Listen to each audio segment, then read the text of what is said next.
Halo semuanya, senang banget rasanya kalian bisa gabung di sini.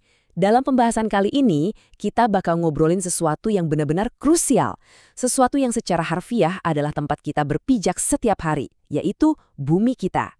Judul bahasan kita adalah Bumi Kita Terancam Bahaya, Memahami dan Menyelamatkan Lingkungan Kita. Waktu pertama kali dengar judulnya, ya mungkin kedengarannya agak serem dan bikin overthinking kan? Tapi santai, tujuan kita di sini bukan buat bikin kalian panik atau merasa nggak berdaya. Justru sebaliknya, kita bakal bedah informasinya bareng-bareng supaya kita paham betul situasinya dan yang paling penting, kita mau cari cara yang realistis buat mengubah keadaan ini. Anggap aja ini titik awal kita buat bikin perubahan positif. Oke, kita langsung masuk aja ya. Ini dia peta perjalanan kita. Pertama kita akan mulai dengan keseimbangan lingkungan, terus kita bedah penyebab kerusakan, lanjut ngeliat puncaknya di pemanasan global, dan tentunya gimana cara menyelamatkan bumi ditutup dengan keterampilan berpikir kritis. Langsung aja yuk. Bagian pertama, keseimbangan lingkungan dan ancamannya. Kita mulai dari memahami titik dasarnya dulu ya. Sebelum kita ngomongin soal kerusakan yang lagi terjadi, penting banget nih buat kita tahu sebenarnya bumi yang sehat dan seimbang itu wujudnya kayak gimana sih? Ibarat dokter, kan kita harus tahu dulu tubuh yang sehat itu kayak apa sebelum bisa mendiagnosis penyakit.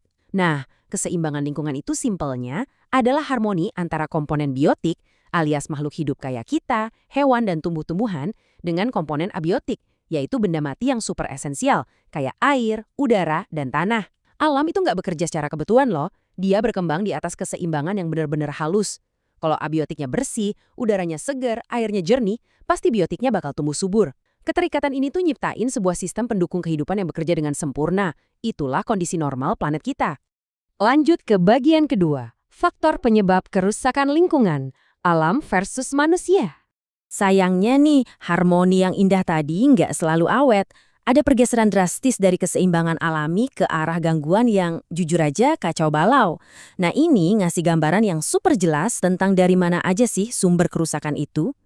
Di satu sisi kita punya faktor alami, kayak gunung meletus, banjir, tanah longsor, badai, tsunami. Ini murni fenomena geologis dan meteorologis. Alam lagi melakukan prosesnya, ngelepasin energi, dan ya ini nggak bisa kita cegah. Tapi di sisi lain kita punya faktor manusia. Nah kalau ini 100% ulah kita sendiri. Aktivitas sehari-hari kita lah yang merusak ekosistem. Perbedaan kuncinya jelas banget kan? Yang satu itu takdir alam yang nggak bisa dihindari, sementara yang satunya lagi sangat amat bisa dicegah. Coba kita bedah sedikit, aktivitas manusia yang kayak gimana sih yang bikin ancur? Mulai dari penebangan dan pembakaran hutan secara liar. Terus, perburuan hewan langka yang jelas-jelas merusak rantai makanan. Belum lagi, limbah industri yang dibuang gitu aja dan mencemari sungai. Penggunaan pupuk kimia buatan yang berlebihan sampai ngerusak tanah. Dan, yang paling dekat sama keseharian kita, buang sampah rumah tangga sembarangan. Seringkali semua ini terjadi cuma karena kita mau menuhin kebutuhan hidup atau nyari untung instan. Tapi, pengejaran kenyamanan harian ini justru memicu kekacauan ekosistem jangka panjang yang luar biasa parah. Masuk ke bagian ketiga, pemanasan global dan dampaknya. Ini dia klimaks dari permasalahan kita. Semua aktivitas destruktif yang baru aja kita omongin tadi, itu nggak hilang gitu aja ke udara kosong. Mereka itu numpuk, berakumulasi selama puluhan tahun, dan akhirnya bawa kita ke konsekuensi yang paling mematikan. Pemanasan global. Secara sederhana, ini tuh naiknya suhu rata-rata bumi gara-gara gas remah kaca yang menjebak panas matahari. Coba bayangin, kalian lagi pakai selimut yang super tebal, tapi lagi berdiri di tengah lapangan pas siang bolong. Panas banget kan?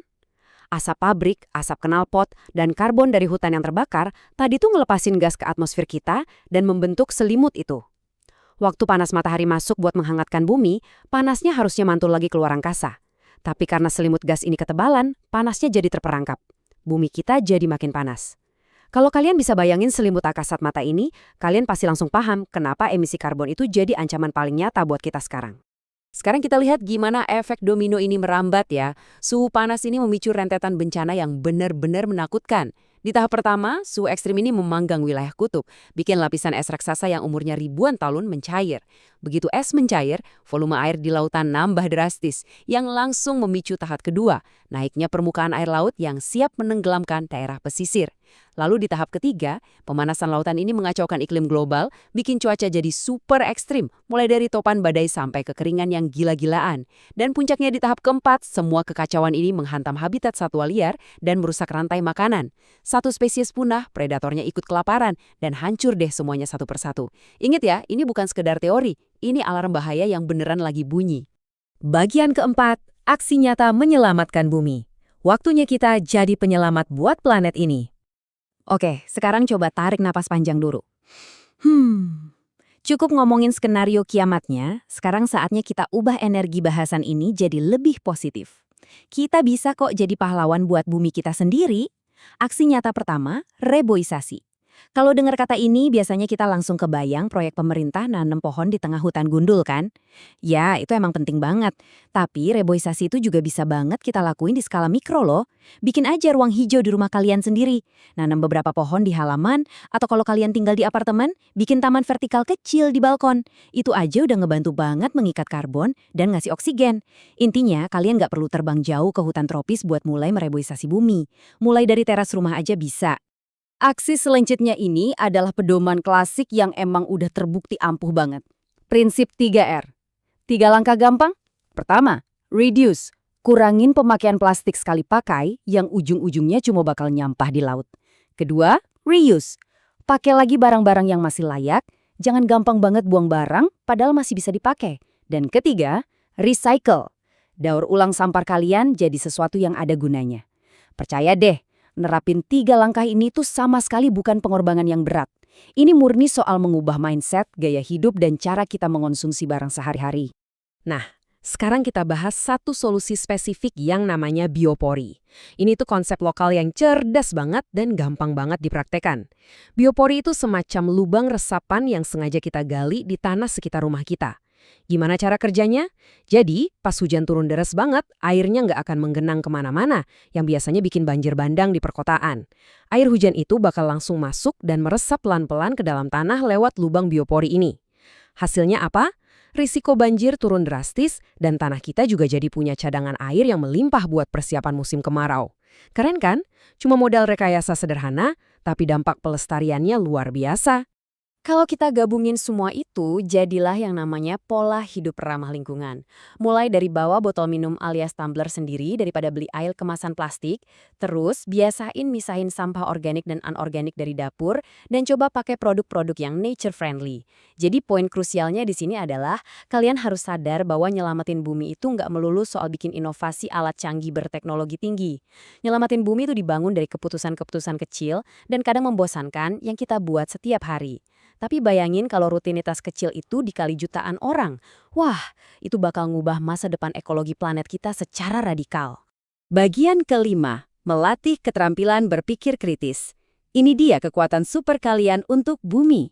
Nah, di kurikulum terbaru kita, ditekankan banget pentingnya melatih yang namanya keterampilan proses inquiry. Jangan anggap ini cuma teori akademis yang bikin ngantuk atau PR sekolah yang nyita waktu main kalian ya. Keterampilan ini tuh ibaratnya persenjataan intelektual kalian. Ini beneran superpower kalian. Dimulai dari mengamati, biasain buka mata dan kritis lihat lingkungan sekitar rumah atau sekolah. Ada tumpukan sampah? Catat. Habis itu lanjut ke memprediksi. Coba pikirin, kalau tumpukan sampah ini dibiarin sampai 5 tahun ke depan, apa dampak ekonomi dan sosialnya buat warga sekitar? Habis hipotesisnya jadi, kita menganalisis, kumpulin tata nyatanya, bisa lewat eksperimen kecil-kecilan. Dan yang paling puncak dari sebuahnya adalah mengomunikasikan. Ingat, ilmu tanpa aksi itu percuma. Bikin kampanye, share di media sosial kalian, ajak followers kalian buat peduli. Proses inquiry inilah yang bakal mengubah kalian dari yang tadinya cuma penonton, jadi penggerak perubahan sesungguhnya. Setelah semua fakta yang udah kita bedah bareng hari ini, mulai dari betapa cantiknya harmoni alam, parahnya kerusakan akibat ulah kita sendiri, sampai ke seberapa besarnya kekuatan yang sebenarnya kita punya buat memperbaiki semua ini, saya cuma punya satu pertanyaan buat nutup obrolan kita. Apa aksi nyata pertama kalian buat bumi hari ini? Kalian udah paham intinya, kalian udah punya mindset dan senjatanya. Jadi jangan nunggu besok-besok lagi. Ambil satu langkah kecil itu sekarang juga. Makasih banyak ya udah mau meluangkan waktu dengerin pembahasan ini. Tetap kritis, tetap semangat belajarnya, dan yuk kita sama-sama jaga satu-satunya rumah yang kita punya ini. Sampai jumpa.